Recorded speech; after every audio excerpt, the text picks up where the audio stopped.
You're listening to Puma Podcast. On September 23, 1972, at 7:17 p.m., President Ferdinand Marcos announced that he had placed the entirety of the Philippines under martial law. We all know what happened next. That's because we've heard countless stories from well-known journalists and activists about the horrors they endured during martial law and their critical role in ending it. But what about the everyday Filipinos whose lives were also upended, changed instantly and permanently? The stories that never made the headlines. We hear from one of them in this guest episode of WhatsApp, another Puma Podcast production.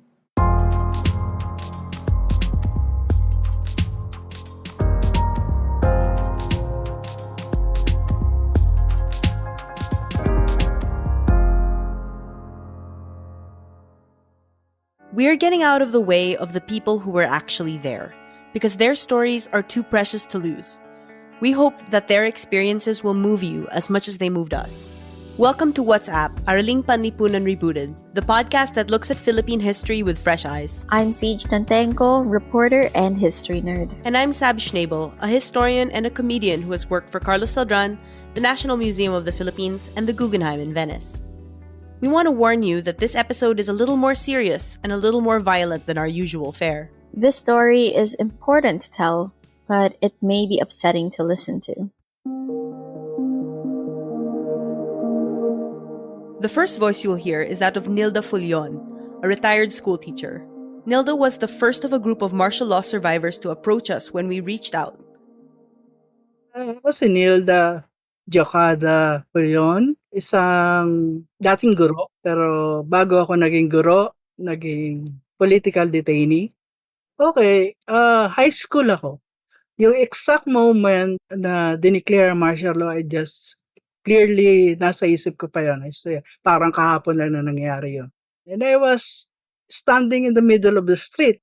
And then, all of a sudden, 12:00 ng hating gabi yun, parang ang tahimik, biglang tumahimik yung paligid ko. Usually at that time, parang ang ingay-ingay pa ng kalsada. So, maya-maya, lumabas ang mother ko sa gate. Sabi niya, "Hoy, pumasok ka na." "Bakit?" Sabi niya, "Martial law na." Sabi niya ganyan. At the time, Nilda's grievances about the regime didn't extend much further than her high school prom. That was until she was in university, when one fateful day, everything changed. So maraming rally-rally na malaman ng magulang ko. Siyempre takot sila na mapasama ako at maging aktivista. So nilipat ako nila ng school. Kasi BetMed ang course ko. At the time, wala din naman sa UP yung BetMed pa noon. So, ayun, may mga ganong boycott. Pero hindi ako sumasama kasi takot ako eh. Takot ako sa tatay ko. Baka pag kailangan umuwi ka na kaagad. Alam niya yung oras ng uwi mo. Pag ginabi ka pa, nako, delikado ka na dyan sa masermonan ka. So ako, ganun. Makikinig ako pag nandun sa school, ganyan, kwento nila. Pero hindi ako aktivista. So, ganun lang ang schedule ko. Hanggang sa, minsan, umuwi ako na paggabi kasi traffic, etc. Kami, laboratory classes, nag-extend pa, nag-review pa. Anyway, pag uwi ko, naglalakad na ako. Sampaloc area to. Okay, hindi umuusad yung mga jeep. So, 2 blocks away na lang ang bahay namin. So, bumaba na ako ng jeep, naglakad ako. Habang naglalakad ako, tataka ako, bakit parang may kaguluhan sa paligid?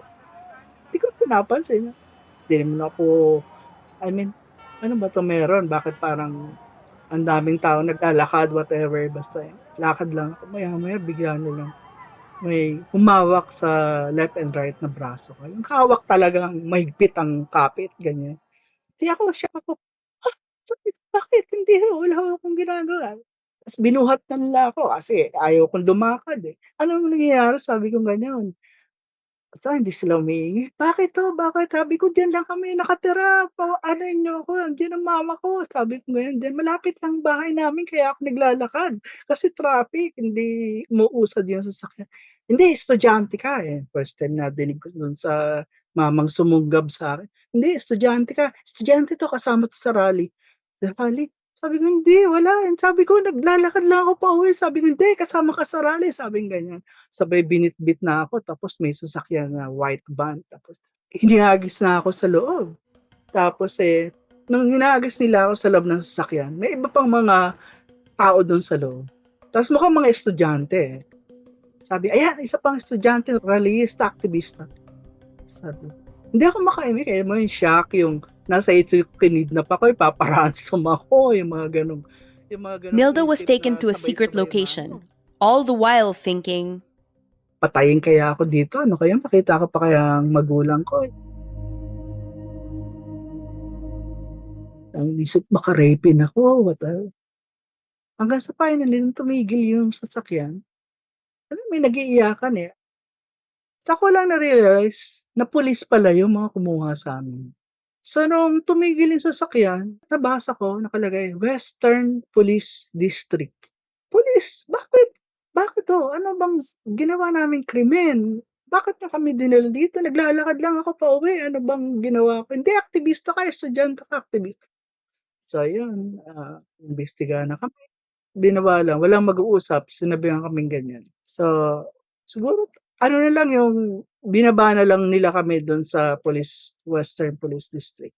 Sa ko lang nakita yung dami namin nandun sa sakyan. Lahat nga puro kami estudyante. Siyempre nagalit din ako. Kasi unang-una, nagagalit ako, unang pa lang, hindi ako aktivista, ba't niya ako kinulong? Hindi lang naman kasi simpleng kinulong ako. Tinorture ako, hinaras ako, hinubaran ako, pinarada ako sa harapan ng mga military, man. Hubot-hubad. Bakit? Kasi sabi nila, meron daw marka ang mga aktivista. Meron daw tato sa hita o sa pigi yata, gano'n. So, pati yung panty ko pinababayan. At the time, virgin pa ako, wala. Ako, umiiyak na lang ako. This abuse never went as far as Nilda justifiably feared it would. But all the same, it was sexual assault. and this was why, before her arrest, Nilda had been a normal student. But now, well, Actually, naging aktivista ako sa loob ng kulong. Hindi sa labas. Nilda was released from jail in December 1977. From then on, Nilda became a lifelong activist. She insists that Marcos was the best recruiter for the resistance. She's still working towards bringing the truth of martial law to light.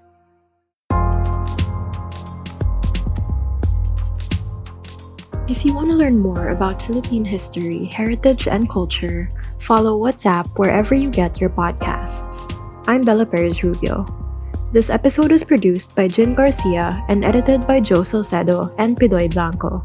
Thanks for listening.